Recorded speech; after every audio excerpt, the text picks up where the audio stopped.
All right, here we are for another talk, long talks with the boys. We are here today to talk a little bit about the NFL draft that just took place this past weekend, and let's just get started. We might as well start with the two teams that I feel like we probably know the most about, which are the Browns and Steelers. So, as far as the Browns draft, I'm not necessarily going to give it a grade, but I'm going to say I like it.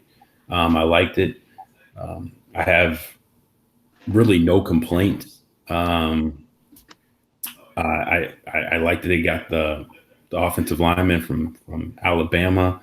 I think the Delpit pick could turn out to be a really good one for them because I think that guy's got tons of talent and I was shocked because even after the kid from Ohio State, Akuda, got drafted, I looked at Cameron and I go, I was like, I wonder who the Thorpe winner was. And then I went on my phone, I looked it up, and I saw that it was Delpit still. And I was like, oh, well, even though he had a subpar year, still an award winner. So he must have done something right. And he's got talent. Um, and just after that, I just thought they made picks that, to me at least, they made sense. It seemed like they had a plan, and at least they stuck to a plan. It wasn't like willy nilly. They went all over the place. It was like they got guys that I think are going to fill needs that they have. So that's the way at least I felt about it. D5, how about you? I totally agree. I mean, I hate having our last pick, Donovan Peoples Jones. I mean, obviously he's coming from a place that is not proven as far as receivers go. But other than that, I'm real happy with everyone else. I mean, again, I'm never good at grading drafts. However, we got what we needed, I believe. I was a little surprised with the D line pick from Elliott from Okay. Missouri. Mm-hmm. Um, I honestly I didn't see him play this year, so he was the only one that I kind of questioned. And I'm sure we'll talk about this a little bit more, but the fact that Njoku just signed an extension and they picked up Harrison Bryant, I thought that was interesting too because I thought that meant, like we talked about on the phone, um, the end of Njoku, but we'll see. Mace, what do you got? I think going into the draft, when you look at mock drafts going into it, me personally, I think if you would have told me coming out of the draft that our first two picks would have been Wills and Delpit, I would say that would have been a dream scenario for Browns fans. Um, I feel the same way about the kid from Missouri. Not seeing him play, but again, we start looking at those analytics. Um, he does a lot of the things that they want. The Peoples Jones pick, I think it's really funny that how many Michigan haters are Browns fans, and how mad they are that we didn't take KJ Hill instead of Peoples Jones, or we didn't take Harrison linebacker instead of the LSU guy. And but I think all those picks are good, and I think Peoples Jones. I mean, if you look at metrics, he does everything exactly what you'd want. And you had to know going into it, the Browns were going to look for a receiver that was over 6'2".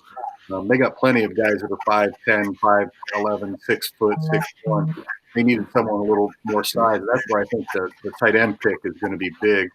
I think he's more of a inside the 20 type guy and kind of split him out. I don't see him as an inline blocker, and I don't know that they do either. But I was real happy with the draft. I think they, like you said, Keith, I think they put a lot of holes that they needed to, and we'll see. Danny, how about your Steelers? What do you think? It was funny. You guys, I was listening to a bunch of people you guys didn't give grades. I was listening to people give grades on the draft, and and I listened to one of the Browns guys. Are like, man, they really wanted Delpit. Well, if they really wanted Delpit, and he was 100% their guy, they wouldn't have traded down 3 picks.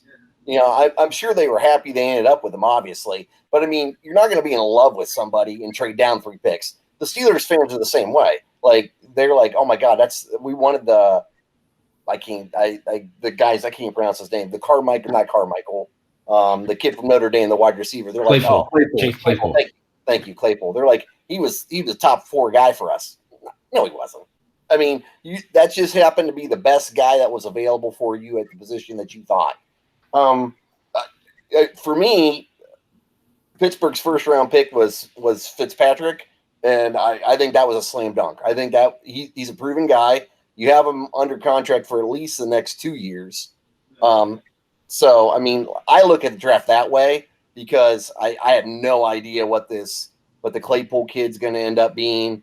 I'm very interested about the running back from Maryland though, because I remember the game where it looked like all the Buckeyes were running in cement against, and I'm not making fun of that, but that McFarland kid, didn't he have like 2 75-yard touchdowns that game? Yeah, he did. He's really fast. He's quick. So, like, he's been arrested 75 times since. No, I'm not saying he's going to pan out. That's not what I'm saying. No, I think he's got all the talent in the world. I just think that he's got some legal issues. I think that's the reason why he slipped. Oh, really? I did not know that. Yeah, I think he's Looney Tunes. Oh, you think he's Looney Tunes? So I mean, again, it's just interesting as you sit there and every time you're watching the draft, they're like, oh my gosh, this is a perfect fit for this guy. I know we're going to talk about this later, but it was really cool because I went back to like all the drafts since 2010, and we're just looking at teams and how they drafted and who I thought have done a good job in the first round, or even who's had really good drafts. So I don't know. I mean, you got to be happy as a Browns fan, though. I mean, even if that guy doesn't pan out to be like an all-pro, you got 2 guys who fill the need that you needed. I mean, you needed a right tackle and you need a left tackle. I mean, I would say, yeah, I agree with you there. My big thing, I like Mason's point about Peoples-Jones because he made that point even last week. He talked about, he's like, they need a big receiver. And to me, they went out and they got a big receiver, a guy you can put out by the numbers and who's not a little slotter, kind of a jitterbug guy, but a big target. So, I mean, I didn't mind a Peoples-Jones pick because to me, KJ Hill was exactly what I think they've got a team full of, and Peoples-Jones isn't. So I'll take that. The one thing I will say is I like the tight end, but I think they're going to run a lot of 2 tight end sets, and even if having 3 is not a bad thing because I don't think Njoku's money is going to hurt them picking up that 5th year. So I think they'll keep. If they have 3 good tight ends, to me, that's still just more weapons that you're going to have as a team, which I don't mind at all. But yeah, it'll be, like I said, it'll be interesting. What this draft, and I know we're kind of going off a little bit here. I'm going off, but what this draft proved to me was that beyond a shadow of a doubt, the best college football players are in the Southeastern Conference, and it's not even close. When you look at that draft and you see those guys getting drafted and you're just like, I don't know. I can't fight it. You can't be mad at it. They got studs. I mean, and so those guys are out there playing. One more thing though, before I get to Dan. I'll just because I feel like it, I'll argue with you for a second. I think you're right. It's hard to argue about the SEC, but really, when you look at Alabama and LSU, do you know who had the next most people drafted? Who was it? Michigan. Okay, so you're talking total numbers there? Yeah, because I'm not an SEC guy, so I don't always just talk about the whole conference. I usually focus in on one team, but Michigan had 10 players drafted. And I don't know, Danny, would they win 8 games this year? 9. I mean, it kind of drives me nuts when they keep, pumping the SEC, and I get it. There was 40 something players and it was a lot, but I'm going to look at it. Here's what I'm looking at, Mason. I'm not looking at it as quantity. I'm looking at it as quality. And if you talk about that, Ohio State did pretty well. Well, don't get me wrong. Ohio State, Clemson, and you could take probably Georgia, Alabama, LSU. Right. But out of that mix, you could talk about the 10 Michigan guys who get drafted, but how many of them were like in the 6th or 7th round, like Peoples-Jones, and how many guys do we look at in the first 3 rounds who were from SEC schools? I'm sure the numbers are going to be weighing heavier on the SEC side than they are for everybody else in those first 3 rounds. I mean, there's a lot of studs there. I mean, they just do. They got players, A lot of and speed. Clemson's in that mix too. Yeah. But I mean, I don't know. I just think that it's just different. And I mean, hell, even the Elliott guy, you know, the Browns got from Missouri, which Tony Grossi didn't know Missouri was in the SEC, but you know, hopefully, yeah, I see that look, Dan. He didn't. Wow. But you know, I understand things can change. I want to continue with this, but Dan, I got to ask you something real quick because how do you feel about Jameis going to New Orleans? Because I know you were hoping Jameis would end up with that was a Steelers. gut punch, man. I'm telling you, it was a gut punch. It was gut punch. I heard he turned down more money. I know. I heard the Steelers offered him more, and he still didn't work. Gut punch, which is kind of shocking. If you want, like, so if you think you want to play, right?